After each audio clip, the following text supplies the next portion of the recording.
Hello and welcome back to live coverage of the Apex Gaming $2,000 Pioneer Open. I'm Tandy, joined by Ross Merriam. Say hi, Ross. Hi, Ross. We got a nail biter for you. We are down to just 4 players. So, Ross, why don't you give us a rundown of who those 4 players are, what they're playing, and what the matchups are going to be?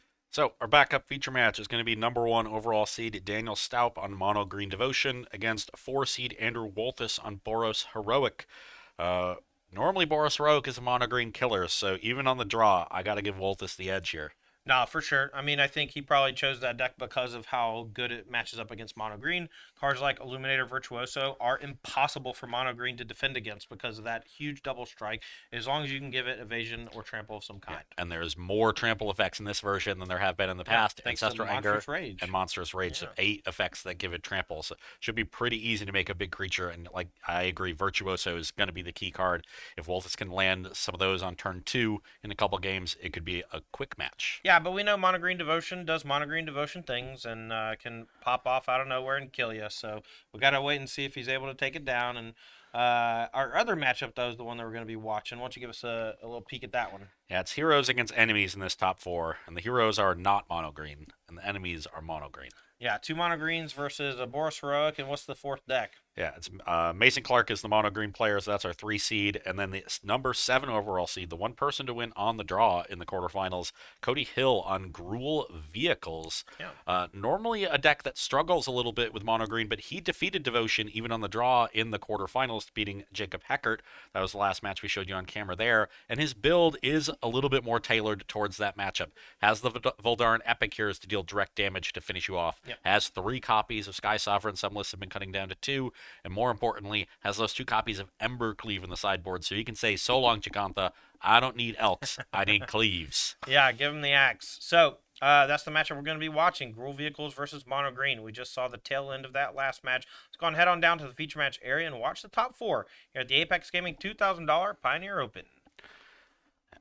Also has 4 copies of the Crowan War, does Cody Hill. So yeah, it seems like every small decision in this list is tailored towards making the deck better against Mono Green. And that makes sense. Mono Green is our most played deck in the field at 9 copies and our most successful deck with 4 in the top 8. Yeah, but Mason is currently defending his title here. He won the last Pioneer Open here at Apex Gaming about a month ago. And he's cruising. Turn 1 Elf, turn 2 Oath of Nissa, looking for some more acceleration. Let's see if he finds it. Here's Old Growth Troll revealed, and let's see if he has Wolfwell Haven or some more 1-drops to play. No, pass his turn. Cody Hill's way. He led off with an elf as well. Let's see what his turn 2 play is going to be. Taps 2, and here's Stomp, elf down, and no extra acceleration from Mason means that that's going to be pretty tough for him to catch up now. Old Growth Troll can be a good defensive body, but Mono Green not really known for its offense. Yeah, but not getting any threats down on the first couple turns, just answering an elf, that's the game plan that Mono Green wants to play. It has the stronger late game, and if it just gets some of its big creatures down, cast Storm the Festival, it's going to be hard for Cody Hill to get back into it. All right, land number 3 for Cody Hill. That means 4 mana with the elf, and here's Eska's Chariot on turn 3. That's that pressure you were talking about, and now if he can find a way to get Old Growth Troll off the table, this Eska's Chariot can take over the game. Yeah, and a Crowan War would be a great follow-up. Sky Sovereign would be solid. Sky Sovereign could potentially allow you to trade just a cat for the Old Growth Troll, and that would be acceptable. All right, couple lands. I see Karn the Great Crater hanging out. That can prevent the crewing of the Eska's Chariot. We're going to go Nykthos, making 4. Karn the Great Crater, going to go digging. A lot of options here. He can look for something for this turn, like Pithy Needle, or he can look for something for next turn, like Sky Sovereign. Haywire Might's also an option. Can pop Chariot at some point. I believe it does say non-creature, so if he does go for Haywire Might, has to be careful with timing. Pithy Needle going to come down and name Eska's Chariot, and we're going to go back Cody Hill's way. Couple of cats and an elf can swing in with all and kill the Karn, but here's Sky Sovereign. No need to throw it away. Just going to deal 3 straight up to the Karn, and we're going to go back Mason's way. Big boats. Another Old Growth Trolls to pick up, but we're going to see if he can find a way to pay it off. This Old Growth Troll will juice the Nykthos, but it's not going to be able to be activated really till next turn. Mason, no stranger to Mono Green. It's the deck he used to win our last event. Mono Green is extremely powerful and put 4 copies into the top 8 here today. If you're playing any Pioneer events soon, you either need to know how to beat Mono Green Devotion or you need to be playing it. That's the rule I've learned. Here's another Karn. We're going to get Haywire Might.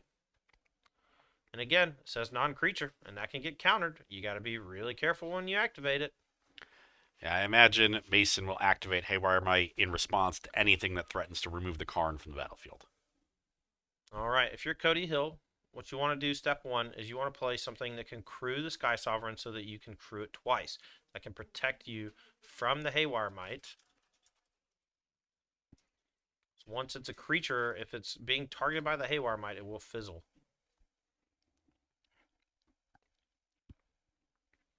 What does Cody have?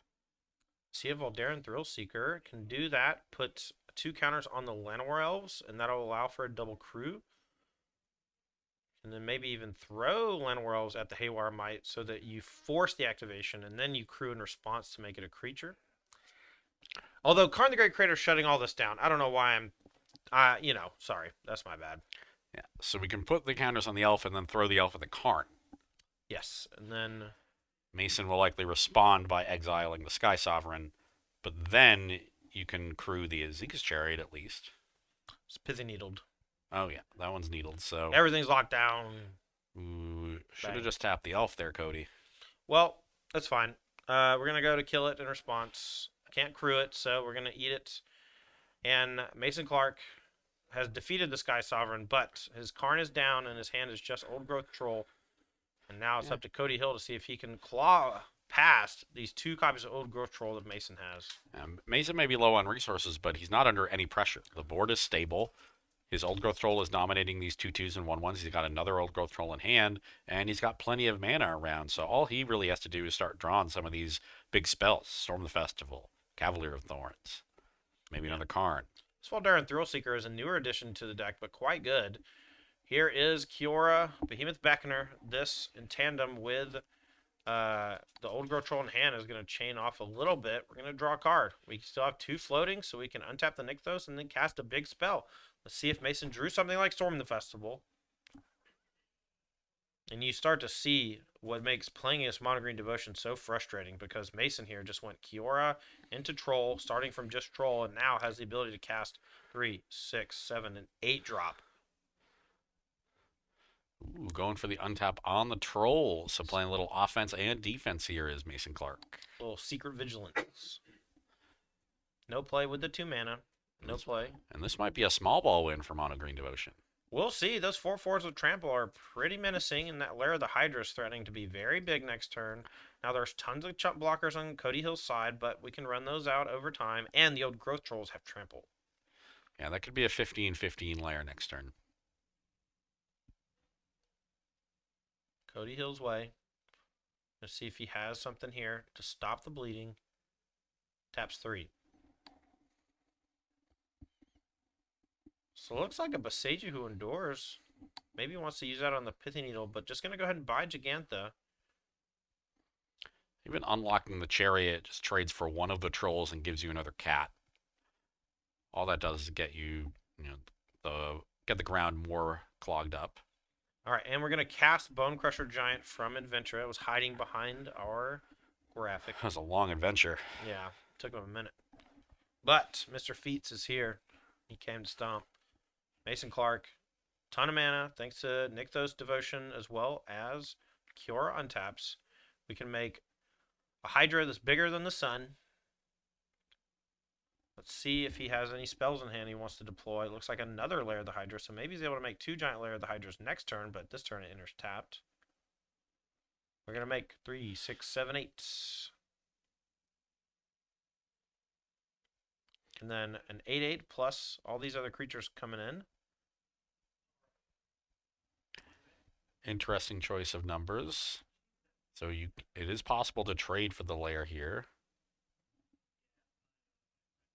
Looks like Cody instead opting to trade down for these Old Growth Trolls. All right, looks like we're going to go Chump, double blocks, and regular blocks. Troll's going to go down.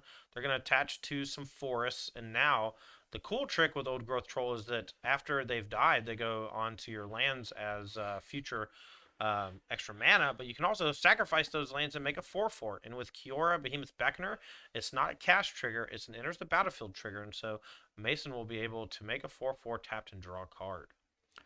That's pretty cool. Yeah, it's great. It's a nice little synergy. Looks like Mason's going to main phase it here. And he played the Forest from hand, valuing a loyalty a bit higher than getting a second Lair of the Hydra in play. I guess, just feels the Lair of the Hydra that's in play is enough, and activating 2 seems rather difficult. Kiora, going to maybe untap here so we can play Llanowar Elves. And it does. Okay. Back Cody Hill's way. Esca's Chariot locked down with Pithy Needle. 4 cards in hand for Cody, but they got to be good. One's a land. I think one's a Bone Crusher Giant. And the other one's a Gigantha. That one's... It's okay, I guess. It's a 5/5. Doesn't block the Lair of the Hydra that well, but it does block the Old Growth Troll tokens quite well. Cody's still at 13, made some big blocks to protect his life total last turn. We'll see if he can defend against this onslaught of damage that Mason keeps throwing at him. Mason doing some quick maths. Going to start with some Nykthos activations, both for Lair of the Hydra, but also because you want to get all that before you sack the Forest with the Old Growth Troll on it. Keep your devotion high. So that is Devotion 6, it looks like, for Mason. And it's just Lair Nykthos with nothing in the graveyard of consequence. We are going to make a huge lair. That puts you to 10 green. We could play the other Nykthos, go to 14, make a 13/13 lair while still leaving up the activation of the other Old Growth Troll aura. Yeah, but it's better, I think. Well, I like activating the Nykthos, but I like drawing a card before you activate the lair. So this is 9 green floating now. Binds Pelucranos. That's going to be another draw. We have a bunch of mana floating. We're going to play it. We can also transform it, and that is going to be nearly impossible for this Gruul Vehicles deck to beat without something like the Akroan War. That draws Oath of Nissa, which goes digging for 3 more. Do we have enough mana to play something like Cavalier of Thorns? Unsure, but we just find a forest, and I think that's going to be the end of the road as far as the combo stuff is concerned. And now Mason, see what he wants to do with the rest of his mana. I believe there is 5 floating. I believe there is Or 6. 6 floating. Yeah, 6. Okay. Does that mean big Lair of the Hydra coming on in, or does that mean transform your Pelucranos? I'd be more inclined to go for the lair this turn. Yeah. Okay, so we're going to chunk on in. It's a big boy.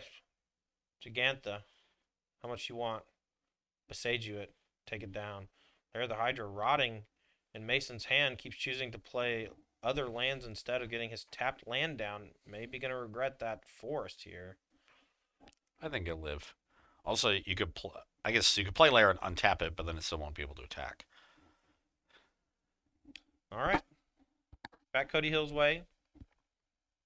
Gonna draw a card. Gigantha in hand. Maybe a Bone Crusher Giant hanging out. See if he has any interest in stomping the elf. There's a couple of 4/4 trolls in play, as well as this Pelucranos Reborn. Here's Stomp. Here's Bone Crusher. Taps the Mutavault. Might need that as a blocker. We'll see. Maybe has another piece of interaction for 2. There's Old Growth Troll. Just a series of cantripping creatures for Mason Clark here. Kiora really helping him pull away in this game. All right, we got a bunch of mana, but nothing to do with it except transform the Pelucranos, but that's likely good enough. Mason going to take a little bit of damage to pay the White Phyrexian mana. Likely going to get this Lair of the Hydra in play, but we're going to crunch on in. This is 4, 8, 14 damage. And if the Pelucranos does die, it's going to be trading for Gigantha and making 2 3/3s to come along with it. Instead, I think Cody Hill is just going to eat a 4/4 and trade for another one, and he's going to take 7 damage, 1 from the trample and 6 from the Hydra. And really not much she can draw to get back into this game. Nah, the lifelink's huge. I think the only real thing has to be the Crone War to steal the Hydra, and then Yeah. that might allow for something, some combination of things, but starts with a Crone War. If you can find a Crone War into a Sky Sovereign so that you can crew the boat with the third chapter trigger from the Crone War in the stack, maybe we can get something going. Maybe, but even then, the Hydra will be back under Mason's control when that resolves, and so it'll be 2/3/3s replacing it. Here's another Eska's Chariot that's going to go to the graveyard because it is legendary, but you still get the 2 cats. Mason draws for turn. Threatening lethal here with a couple of big swings. Let's see if Cody has a way to survive. I think so. And just a bunch of lands in Mason's hand. At this point, you know, you've chained off a bunch of stuff, but you still want a little more to ensure that victory. So unlucky he hasn't found a Storm the Festival yet. I know. When was the last time you played against Mono Green Devotion and they got to turn 4 and hadn't cast to Storm the Festival yet? Like 2021. Yeah, before Storm the Festival came out. All right, here's Mason Clark lining up attacks. Has 2 Nykthos in hand as well as a Forest.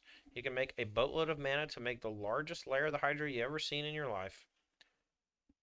And he's gonna send that in with some of these other knuckleheads, and we'll see if Cody Hill has some blocks he can line up to survive and maybe find a way to come back. This Pelucranos Engine of Ruin is a homage to Wormcoil Engine, who has Death Touch, but Pelucranos, being a Hydra, has Reach instead. But if it or any other Hydra you control dies, you get 2 3/3s, and each one has Reach/Lifelink. And it works with Lair of the Hydra too, so if your opponent kills your Lair of the Hydra while it's attacking, you still get 2 3/3s off of it. It's great. It actually came up like the first time my opponent ever transformed Pelucranos. It was ridiculous. I had to like read it twice. I was so upset. Here's a big one. Pelucranos cares about its fellow Hydras. All right, we are going to channel Silken's on. We have a Gigantha, so it costs 1 less. We're going to make a couple of 1/1s. And we can throw them in the way of the 2 Hydras, and then the Gigantha can block the Old Growth Troll straight up. We are still going to gain 6 life, up to 31, so Cody Hill's deck, not really great at functioning on that kind of a wavelength, though. You got to deal 20 damage usually. 31's hefty order.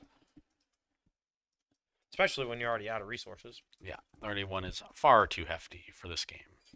All right, and then we're going to untap the Pelucranos so that we have a 6/6 vigilance or 6/6 pseudo vigilance lifelinker.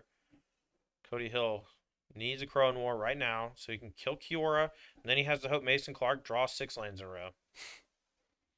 And even that might not do it. Draws for turn. I believe it's another Forest. There's 1 land. All right, but we can go float a bunch just like we did earlier, and we can sacrifice this Forest, make a 4/4, and draw a card so we can keep going. And then if we find any other creature, we can keep drawing cards off the Kiora. We're going to go. Activate Nykthos for 1, 2, 3, 4. How much devotion does the Pelucranos backside give? 0? 0. Womp womp. Call that balancing. Here's Cavalier Thorns. Yay! Draw a card. Let's see if we find the money. Any storms in chat? No storms, no lands. I think that's a Storm the Festival, that first card, this foil right there. Oh, you might be right. There's a lot of green pips in that card. Yep. Mason has 2 Nykthos in hand, or 1 Nykthos in hand he can play. Although, did he Nykthos twice before doing stuff? I don't know. Probably. Okay.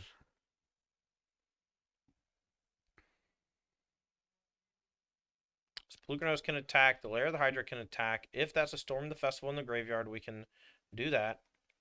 We're just going to untap the 4/4 and say go, so that must not be a Storm the Festival. I'm pretty sure he could have done it. Cody Hill packs it in. Not quite dead, but not quite alive. We're going to be moving on to the post-sideboard games here, and Mason Clark takes down game number 1 against Gruul Vehicles, Mono Green Devotion, flexing big time. Now, as they look at their sideboards, we're going to have Ross Merriam, our resident expert here, take a look at their sideboard as well and give his critiques as well as how he thinks they're going to do things. Okay. Cody Hill, starting with the Gruul vehicle sideboard, 3 copies of Cindervines, 3 Obliterating Bolt, 2 Rending Volley, 2 Scavenging Ooze, 2 Clothis, God of Destiny, 2 Embercleave, and the 1 Giganthic Companion. The Embercleaves have to be coming in. They're here for this matchup. They're great at closing the game early, even through big blockers. So Gigantha, you're back in the sideboard. You're not coming out as a companion. And then I do like the 3 copies of Obliterating Bolt, as I said, in the quarterfinals. All right, so on the other side of things, we do have a mono green Karn sideboard that Mason is thumbing through. Are there any cards in Mason's sideboard do you think should be coming into the main deck au natural instead of being Karn targets? I could definitely see bringing in the Sky Sovereign console flagship. That's a pretty powerful one to naturally draw. And, well, looking at Mason's sideboard, he does not have the Might Stone and the Weak Stone. So He hates that card. yeah, you can usually bring in one of the 5 drops and leave a removal spell in the sideboard. Without the Might Stone and Weak Stone, I kind of like the Sky Sovereign still there. Yeah, he's a big believer in Godfrey statue. He like straight up won him a couple games at our last event, and he loves it. Yeah, it's a powerful card, and one that, as was long a staple of these sideboards, was quite good in the Demir Inverter matchup, but slowly made its way out of the stock deck list after Inverter was banned. All right, these players here are still sideboarding and shuffling up. While they're doing that, I'm going to take a moment to shout out our sponsors. First of all, thanks to Apex Gaming for hosting this wonderful event. Their home store in Caldwell, Ohio just had a huge renovation, and they have a big play space next door with nice floors, nice tables, good air conditioning. And today we had our players over there playing the whole event, and not a single frown in the whole town. Also, shout out to Ultimate Guard. Thank you so much for supplying the Apex series with a bunch of grab bags for our top 8 competitors of all of our invitational qualifiers. Make sure to check out apexgaming.gg and look out for some invitational qualifiers near you where you can get qualification to the invitational in November, as well as your hands on some of that Ultimate Guard swag. What's your favorite piece of Ultimate Guard swag? Because I think it's the katana sleeves for me. That's what I was going to say. You took the words out of my mouth. We used them for a long time on Versus Live, and I got to tell you, we used them a lot, and we did not change them out. They lasted forever. Yeah, I know that they sell out a bunch, and there's a good reason for it. They're some of the best sleeves on the market. Also, shout out to Wings, etc. Grill and Pub. They've been keeping us fed and happy on these long Magic weekends. And thanks again to G Fuel Energy Formula for keeping us energized as we play these long days of Magic. Ross, how's your weekend been so far? Long. Yeah. But yesterday was quite long. Today's been enjoyable. pretty fast. Yeah, hopefully it gets faster. I don't know exactly what's going on the near table. That's Andrew Walthus against Daniel Staup, Boros Heroic against Mono Green Devotion, but Daniel might make quick work of the rest of this tournament because that deck is very fast and very good against Mono Green. Yeah, he is fighting it right now, and we'll see if he's able to take down that quarterfinal or semifinal matchup in mono green. And if he wins, he might be facing off against another mono green in the finals with Mason Clark, who's up a game against Gruul Vehicles here this round. Yeah, wins the game, game 1, and now is guaranteed to get at least one game on the play to try to win out this match. And when you're playing Llanowar Elves, Elvish Mystic Mirrors, play draw tends to matter a lot, even more so than in typical matches. All right, I know Fortinelli was in the chat earlier. Fortinelli, he has the data. Okay, how often do you lose the elf matchups on the draw with an elf deck? I need to know. Acquiring minds need to know. He tracks everything. Play draw. He knows how many matches he plays against every single archetype. You can ask him a question about something he did in 2019 with Mono Green. He'll tell you. Crazy. Yeah. Stats master. Reminds me a lot of you talking to him. Yeah, but I run more on vibes. Yeah, you're not as obsessive about the micro. I have the underlying mathematical intuition, so I trust my vibes. Yeah. I'm pretty sure this is 42%. And if I've learned anything about Ross's vibes, it's that they are immaculate. Both players have drawn their opening hands. Looks like we got 7 card keeps, and Cody Hill leads with the Elf. All right, Elf is the response from Mason Clark. One of the most powerful cards, and there's 8 of them because they're functionally the same. Llanowar Elves versus Elvish Mystic. Here's a Stomp, very similar to last game, but Cody Hill is on the play this time. That is a huge difference. Cody Hill saying, only I may stop. Okay, 2 more elves from Mason Clark to refresh, and we'll see if he's able to deploy a big baddie next turn. Cody Hill might be able to check it if he's got a couple more pieces of removal, but he might want to take this turn to get a threat down. Yeah, maybe a Chariot, maybe a Reckless Stormseeker, maybe just that Bone Crusher Giant. Yeah, maybe Mr. Feats. I know a lot of y'all into some foot stuff, and I know that's why y'all play Bone Crusher Giant. That's why I play Bone Crusher Giant. Oh. Cody Hill is actually playing Bone Crusher Giant. Gets the attack in with the Elvish Mystic. Oh, I'm sorry. I don't mean to release the hounds. I know they're probably popping off. All right. Back Mason's way. We got access to 4 mana on the table. We're gonna start with Wolf Willowhaven. We're gonna tap that and an elf. We're gonna play an Old Growth Troll, but no land number 3. So maybe Cody Hill can disrupt this with a couple pieces of removal on the elves and keep Mason Clark low on mana. Has a Crow Noir at the ready. Maybe he wants to use that to steal the troll, and does. And that's going to make those elves a bit awkward. And Mason's going to need something like Beseiju or something out of the sideboard off of Arn to help out here. There's a Kiora. Giora's not great when you're this far behind, though. I agree. Kiora's way more of a combo card and anti-control card, allowing all of those powerful 3-pip 3-drops to cycle and keep the chain going. But here, when you're behind on board, it gets knocked down pretty easily from these large creatures. But it has a ton of loyalty. You got to send a lot at it to kill it.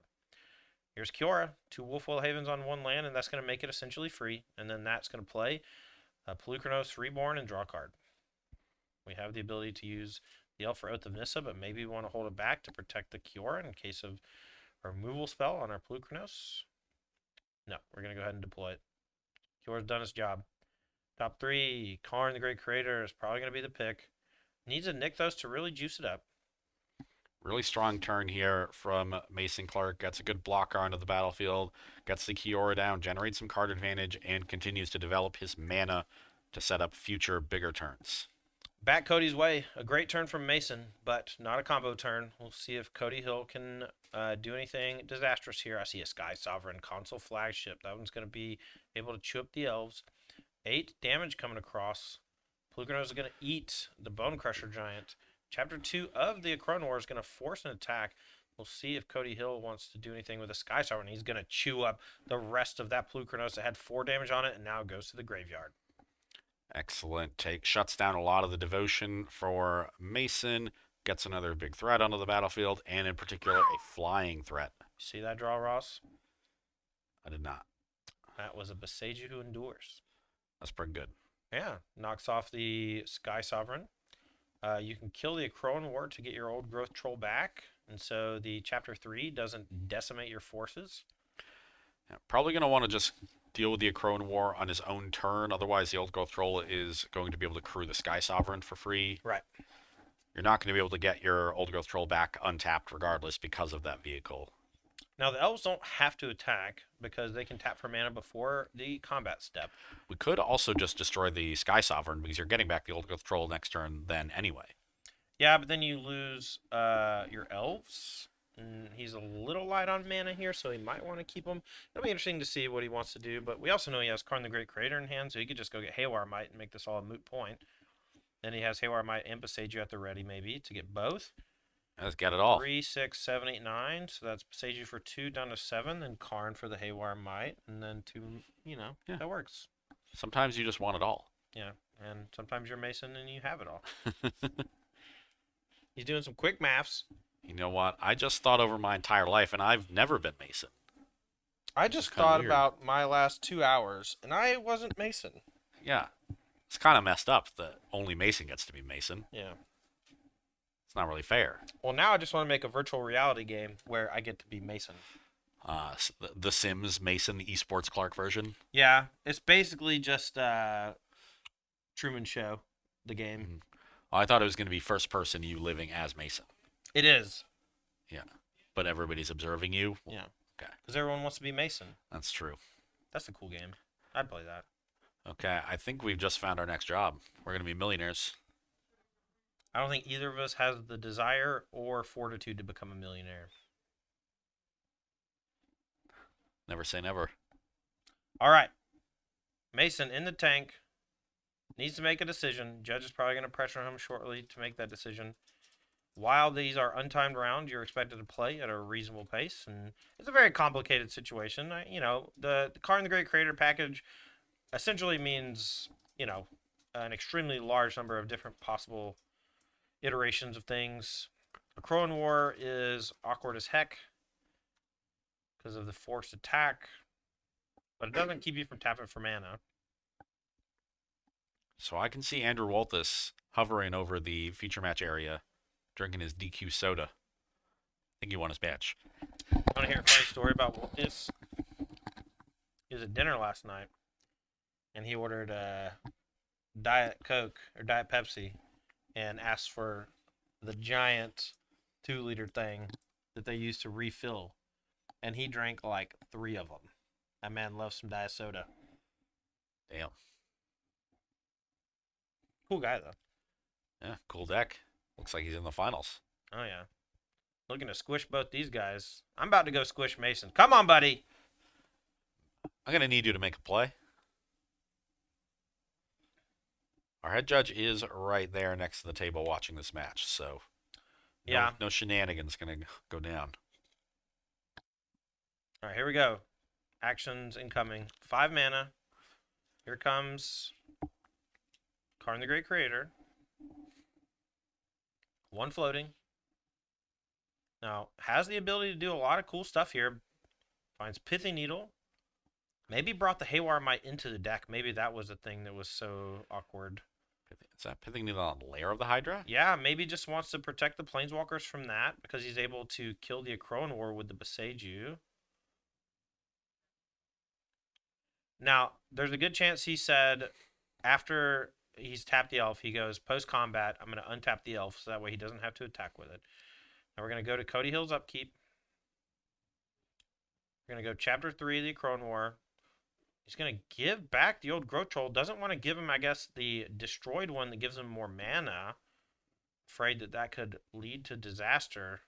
Or perhaps just a slight misstep from Cody. We'll see how the rest of the turn plays out. We know the Mutavault can be activated. We know Gigantha is not there because of Embercleave in the deck.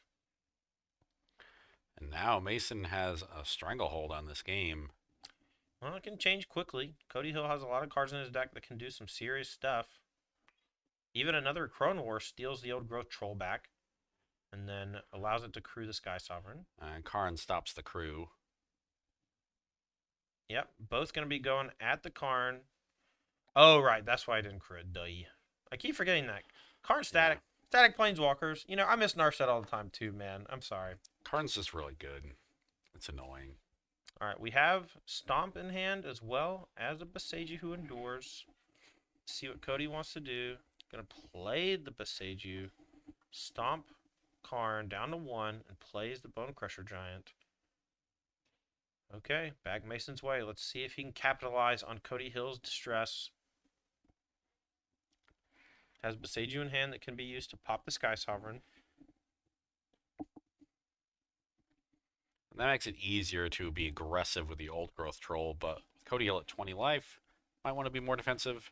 Mason says, nah, we're beaten down. Jamming and I approve. Yep, because it has pseudo vigilance. We forgot, yeah, it's Mason. He has it all. Right. All right, so now Mason has the ability to make a 2/2 off of the Wolf Willow Haven, which could be something he wants to do. He has access to infinity mana. Chose to untap Old Growth Troll instead. I see an elf, and I know there's a Boseiju, and that's probably going to be all he does, but might want to just try to hold up Boseiju mana for as long as he can. Yeah, no real reason to make wolves at this point. Forget to uptick the Karn the Great Creator. All right, well, caught it in time. Cody said that's fine. Here we go back Cody Hill's way. Taps 2.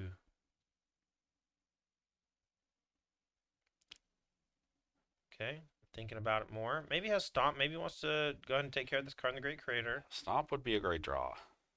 Okay, we got 4 mana. Here's the Akroan War. This is going to steal the old Growth Troll, likely. Okay. Now we send the Bone Man.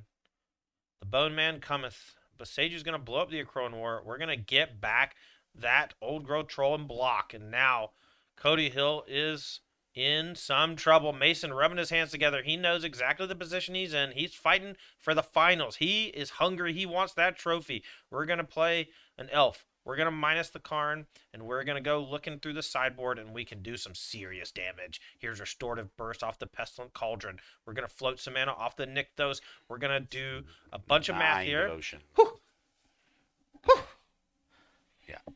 Mason knows he's close to locking this game up. He started moving very quickly. This is going to be up to 16 after untapping the Nykthos with Kiora. 16 Grading Pool. All right, and that means Karn the Great Creator coming back, Restorative Burst, us down to 11. We can get Boseiju who endures as well to protect ourselves from the Sky Sovereign. Now, Karn the Great Creator going to come back down again. What does he go get the second time around? Let's see. Maybe a Cityscape Leveler. Perhaps. Has 7 in pool. Perhaps a Chain Veil. Perhaps can keep going. Ad infinitum. Is that how you say it? Ad infinitum? Infinitum. Infinitum. And it's all over but the crying here. It's one of those things I've only ever read. Never heard somebody say out loud. Oh, you're marking him out. Yep. Ross has officially called the match. Cody Hill, the towel's been thrown in. He's been crossed off the bracket. I'm giving Cody the preemptive GG. You were able to take down Monogreen in the quarters, but Mason Clark just a little too powerful. Does get the Cityscape Leveler with this Karn. Yeah, I'm going to go ahead and blow up that Sky Sovereign and create this 8/8. Yeah, here's a Power Stone you can't use. We also get to draw a card off the Kiora if he remembers. Let's see if he does. He played the elf this turn. He misses the... Oh, I'm going to give him some hell over that. Mason Clark wins 2-0 over Cody Hill, and he's going to be our finalist here, and he's going to be facing off